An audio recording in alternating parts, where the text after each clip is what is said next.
Bem, como vocês podem observar, nós estamos numa praça de uma cidade do interior paulista. Eu estou aqui na região debatendo política com a militância, com vereadores, prefeitos, catadores de lixo para reciclagem, cooperativas, etc. E aqui vocês já sabem, todos os assuntos surgem. O assunto da segurança pública é um deles.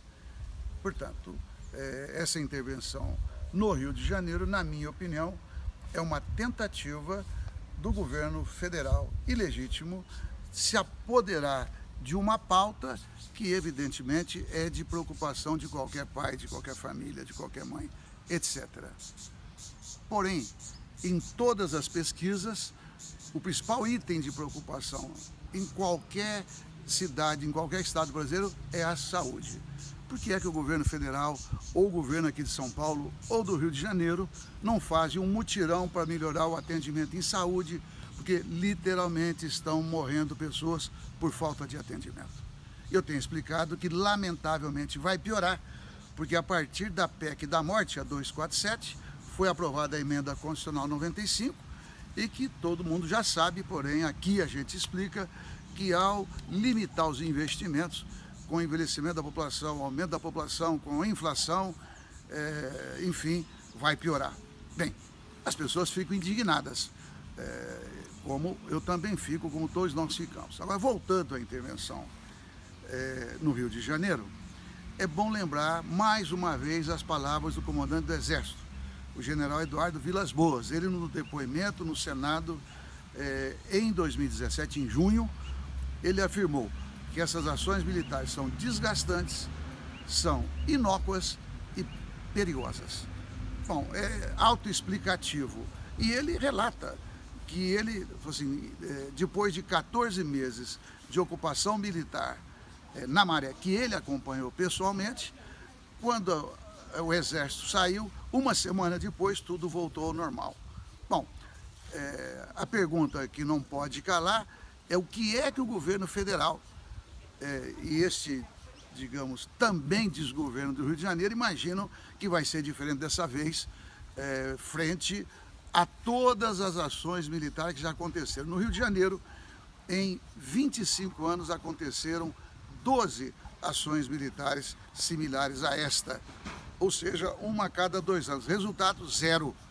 Este é o fato. Bom, na minha opinião, essa intervenção tem pelo menos 2 objetivos. Primeiro, como o governo federal não tem o que apresentar de bom para o povo brasileiro, porque o povo brasileiro hoje, ele já consegue relacionar os seus prejuízos, seja financeiros, seja no desemprego, seja, enfim, nas dificuldades de toda a ordem, como já disse, na saúde, na educação. Os jovens percebem, hoje já se faz uma coligação entre o golpe que depois a presidente Dilma e este referido prejuízo ao povo brasileiro. Bem, e segurança pública tem um apelo fácil. Então, no Congresso Nacional, tem parlamentares de origem policial, seja civil, seja militar. Então, transformar o medo do povo em programa de governo é uma prática que está levando vários parlamentares a se elegerem para o Congresso Nacional e está virando um programa de governo, entre aspas, do governo federal, do de São Paulo, e possivelmente isso vai aumentar. Chegou-se ao ponto, e isso foi noticiado pela mídia progressista, da pressão que existe no estado de São Paulo, através do DECAP, que cada investigador, cada equipe de investigadores deve produzir pelo menos 2 flagrantes por dia.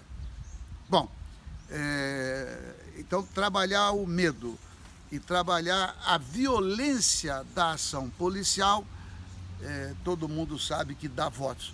É uma irresponsabilidade. E o governo de São Paulo chegou ao absurdo do governador Geraldo Alckmin fazer uma exposição para a bancada tucana na Câmara dos Deputados, dizendo que, enquanto a média nacional de mortes era um pouco mais de 28 por 100 mil, do estado de São Paulo ficou em 9,2. E aí, a mesma reportagem, que eu parabenizo, relata que o Marcos Camacho, gravado da prisão, ele relata que houve uma redução da mortalidade, dá uma breve explicação por que ocorre, e o governo passa como se fosse uma ação dele. Resumo: o governo de São Paulo, ele chegou ao ponto de tentar roubar o PCC, porque o Marcos Camacho é o chefe do PCC,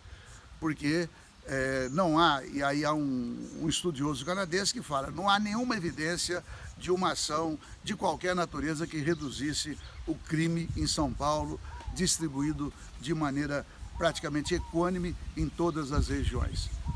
Então significa que aquilo que é o que esse estudioso apelidou de consenso de autoridades, de criminosos, isso é passado para a sociedade como uma conquista da ação do Estado.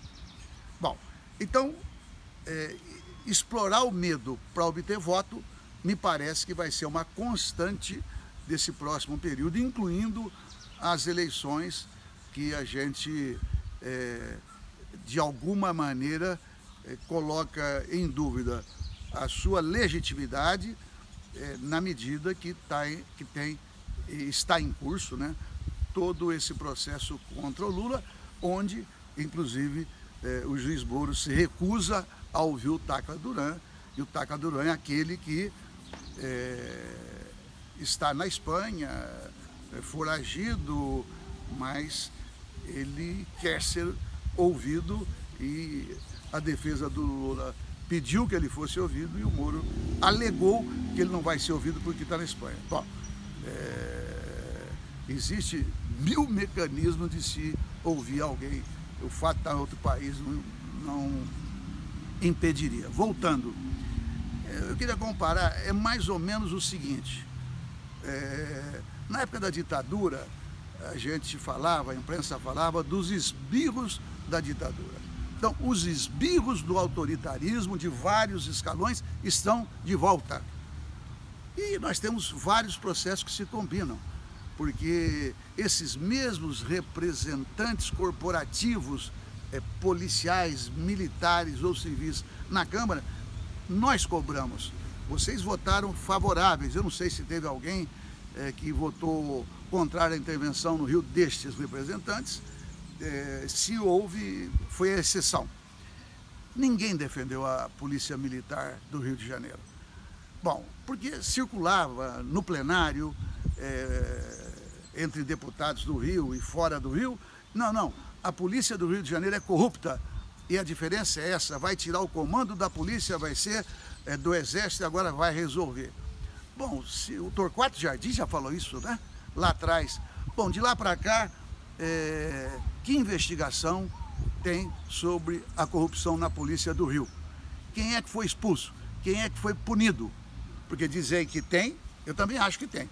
Agora, a responsabilidade de quem tem a função de conduzir o processo é apresentar tanto o balanço, como disse a professora Jaqueline Muniz na entrevista na Globo News, né? Qual é o balanço que foi feito dessas intervenções? Não tem nenhum, né? E agora, quando dizem que tem corrupção na Polícia do Rio, e todo mundo desconfia, avalia que tem mesmo, agora é função de quem é responsável apurar, denunciar, punir, prender, expulsar, nada disso é feito. Além do que não tem nenhum programa de intervenção para esta intervenção. Então, primeira conclusão óbvia, a única coisa que produziu essa intervenção até agora foi revistar mochilas de criança, o que vai nos envergonhar mundialmente. Bom, quando eu digo que os esbirros estão voltando, eu quero citar outra reportagem da mídia progressista que diz respeito a um delegado, um idiota, convocar o professor Elisaldo Carlini, que eu conheço há muitos anos, é um pesquisador laureado, um médico respeitabilíssimo, e que é professor da Unifesp, antiga Escola Paulista de Medicina. Porque ele pesquisa drogas a vida inteira. É chamado no mundo todo para relatar das suas pesquisas. E esse delegado, ao convocá-lo, diz que ele faz apologia ao crime. É ridículo. Então, esta intervenção, ela vem, digamos, neste espaço do oportunismo, do autoritarismo e de fazer a sociedade brasileira retroceder. Até o Bolsonaro percebeu. Ele acusou o Temer de utilizar as Forças Armadas e para tirar o discurso que é dele. Então, há um alinhamento de várias Pepsi-escolas, Coca-Cola, né? No sentido de ocupar o espaço da extrema-direita. Bem, então, revistar a mochila de criança, mas deixar intacto aqueles como o Jucá, onde aparece mais uma vez mensagem dizendo que 100 milhões estarão no seu bolso, o seu, dele, Jucá, e aí a assessora de imprensa dele vem, não, ele foi alertado que estava usando o nome dele, que ele estava sendo caluniado. Bem, então é Coca-Cola, digamos, de um lado e Pepsi-Cola de outro, porque querem tirar o Lula de qualquer maneira. Eu repito, até o Bolsonaro percebeu que entrar na seara, que ele entra, aliás, com o mesmo padrão, né, o mesmo diapasão de análise, de irresponsabilidade.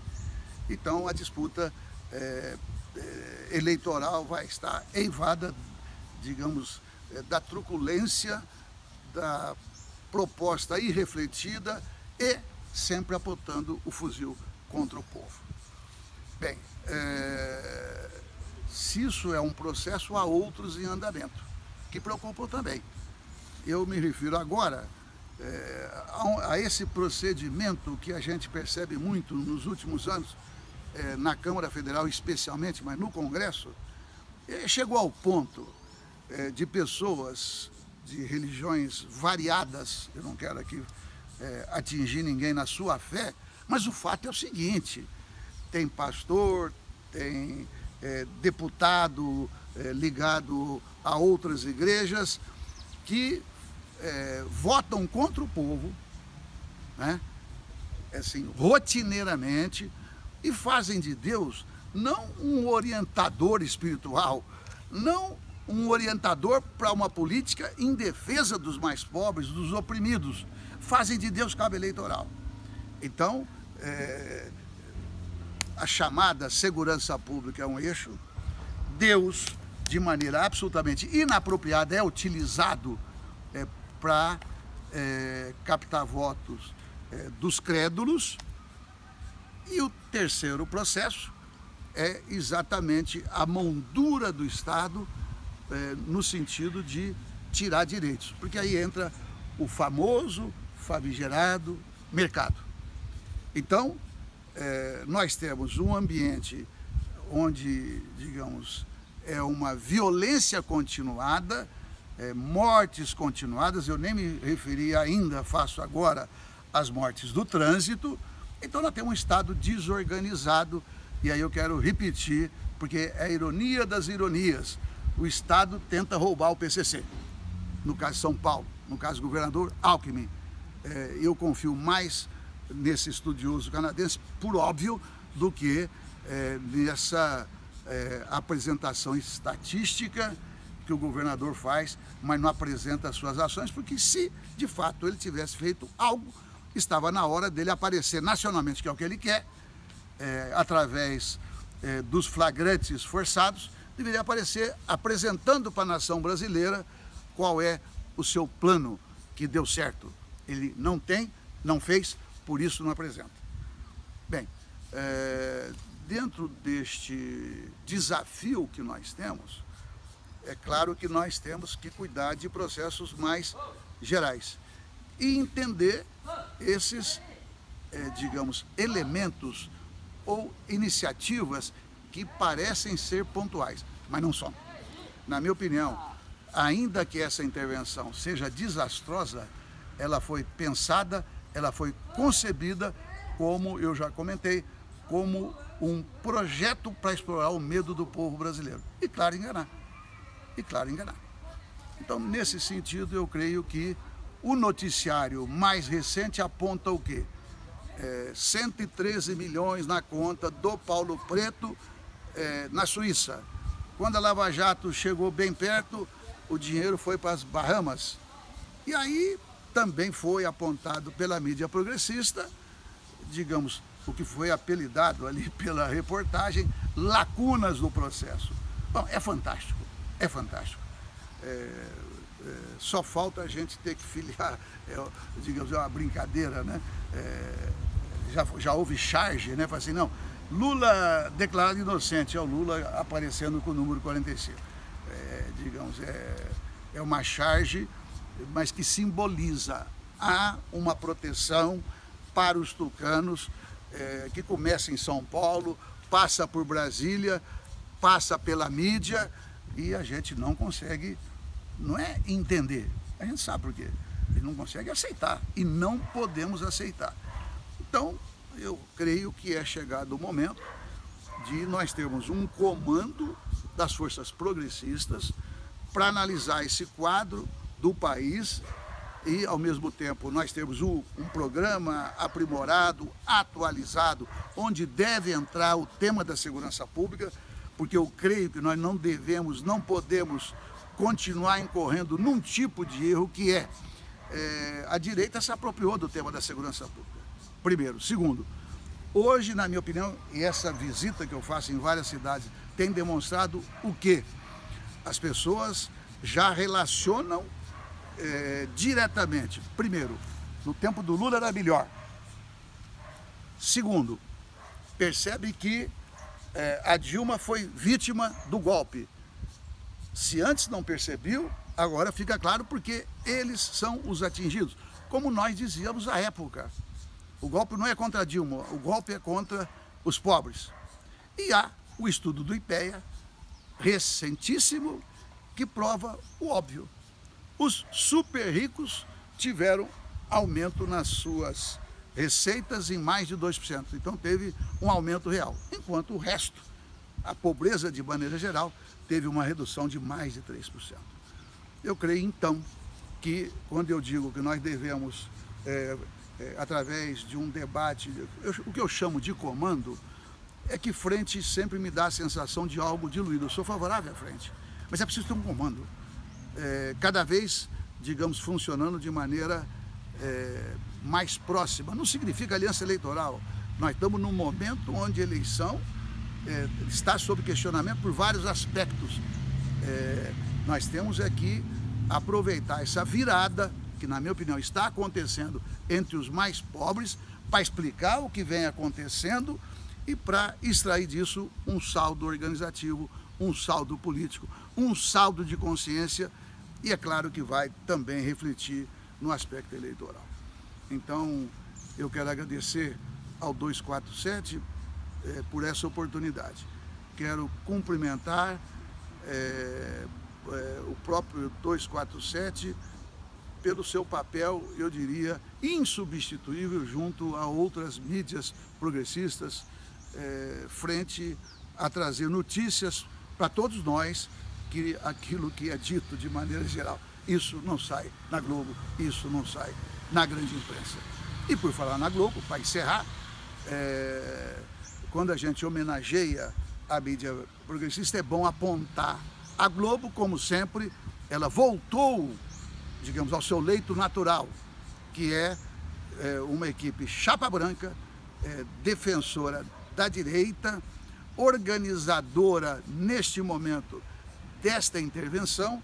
Nós poderíamos ousar dizer que o governo Temer, nesta ação, foi comandado por duas entidades, Globo e Beija-Flor. Digamos, a Beija-Flor com toda a sua trajetória dos seus patronos. Porque é um carnaval continuado esta intervenção. lamentavelmente. Então, eu creio que esse desafio está colocado para nós, mas, pelo que eu tenho percebido, e não só eu, é público e notório que se expressa também na dianteira do Lula na disputa presidencial, mas eu creio que o movimento ele é mais profundo. E esse é o desafio. Nós temos que trazer essa popularidade do Lula para, digamos, programas para além, digamos, da recuperação que no imaginário do povo já aconteceu. Nós temos que transformar isso em ações que envolvam o maior número de pessoas numa luta que vai ser férrea. Um abração aí para vocês.